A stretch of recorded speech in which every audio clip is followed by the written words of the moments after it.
Good morning from Mission Control in Houston and the International Space Station Flight Control Room, as Vice President Kamala Harris has just entered the room, escorted by the Director of Flight Operations here at the Johnson Space Center, Norm Knight. Behind them, NASA Administrator Bill Nelson, Associate Administrator Bob Cabana, and JSC Center Director Vanessa Weich and Deputy Director Steve Kerner. The Vice President is here at the Johnson Space Center today to chair the second meeting of the National Space Council this afternoon, and before that, she'll have an opportunity to talk to Expedition 67 flight engineers Kjell Lindgren, Bob Hines, and Jessica Watkins on board the orbiting outpost.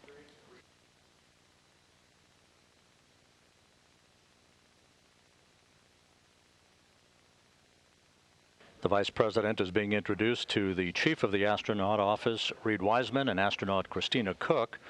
On console is Flight Director Mike Lammers shaking the Vice President's hand.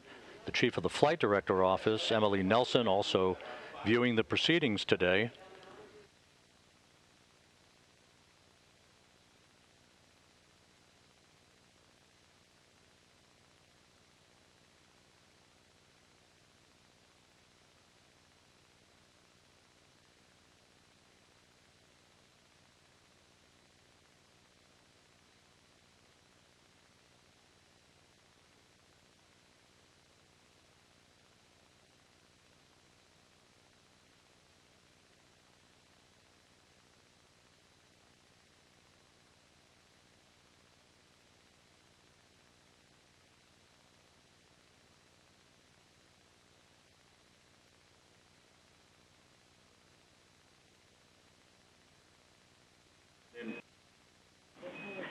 Station, this is Houston. Are you ready for the event?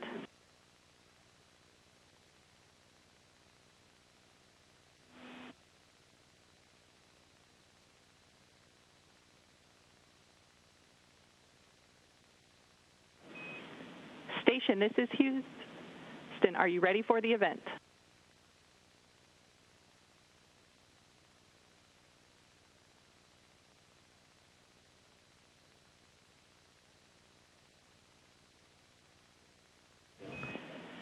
Station Houston, please use the handheld mic for Space Ground 2.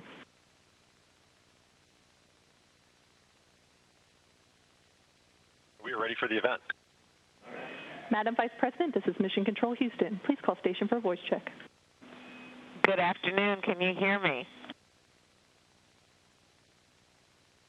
Madam Vice President, we have you loud and clear. It's great to see you at JSC and an honor to speak with you from the International Space Station. I am so excited to be with you all as Vice President, as the head of the Space Council, and as an American who is a space nerd. I'm so thrilled to be with each one of you. And thank you for your excellence. Thank you for your service. How are you guys doing? We are doing great. We are fellow space nerds, and we really appreciate you and the Space Council and everyone there, the support that you all have for the human spaceflight program. You know, I've invited some students to join us today, and we've been talking with folks, of course, around the country about what you all are doing. Can you share, for those who have not been on the International Space Station, how does it impact your view of Earth when you've had that experience? Does it change your view of Earth and your perception of who we are who live on Earth? Oh man, that's a great question, and I think it's something that we all share up here. You know, one of the unique perspectives that we have here is to see Earth in its entirety. You know, we orbit the Earth, we see 16 sunrises and sunsets every day, and we look down and we see a world with no borders. We see and work with people that are, you know, from all different backgrounds and things like that. And so our perspective up here is that we're all part of one team. We all work towards one common purpose, and that when we set our minds towards those kinds of goals, we can accomplish anything. So it is really phenomenal to be up here, and it is great looking down on the Earth. You do realize how fragile it is and how much we have to take care of it as well. And so it is just really a privilege to be up here, and just really an honor. lessons for all of us. We're all in this together, aren't we? But you can see that when you're in space, that we on Earth are all in this together. And I appreciate your point about the fragility of this beautiful Earth of ours and the need, therefore, to take care of it. Tell us what you are learning on this space station that is helping us be smarter around how we take care of Earth. Yeah, absolutely. You know, first of all, Vice President, it's an honor and privilege to be speaking with you today.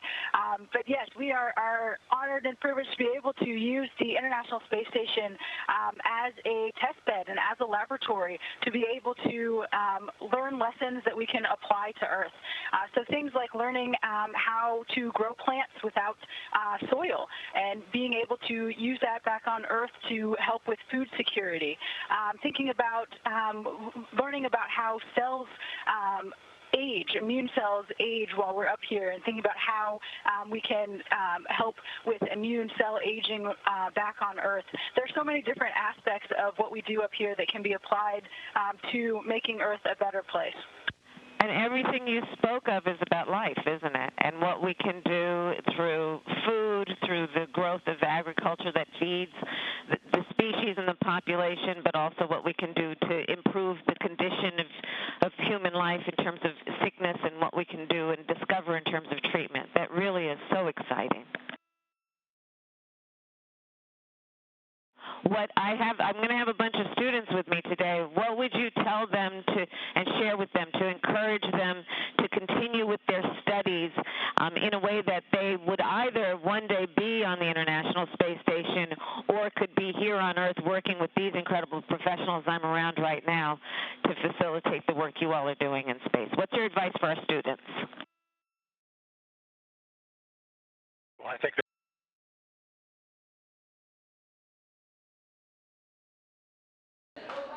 And just as the Vice President was asking her question, we passed out of range of our tracking and data relay satellite system for a few minutes. Vice President Harris, we are now resuming operational audio communication.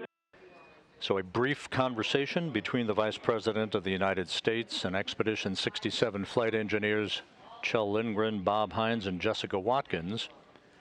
Again, the Vice President here in Houston and at the Johnson Space Center to chair her second meeting of the National Space Council this afternoon. That will be live on NASA television at 1:20 p.m. Central Time, 2:20 p.m. Eastern Time today.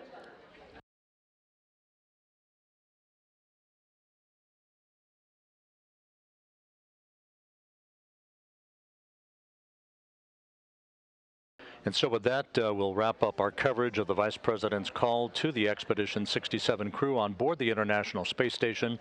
Once again, we will have live coverage of the National Space Council meeting that she will chair this afternoon on NASA television at 1:20 p.m. Central, 2:20 p.m. Eastern Time. In the meantime, this is Mission Control Houston.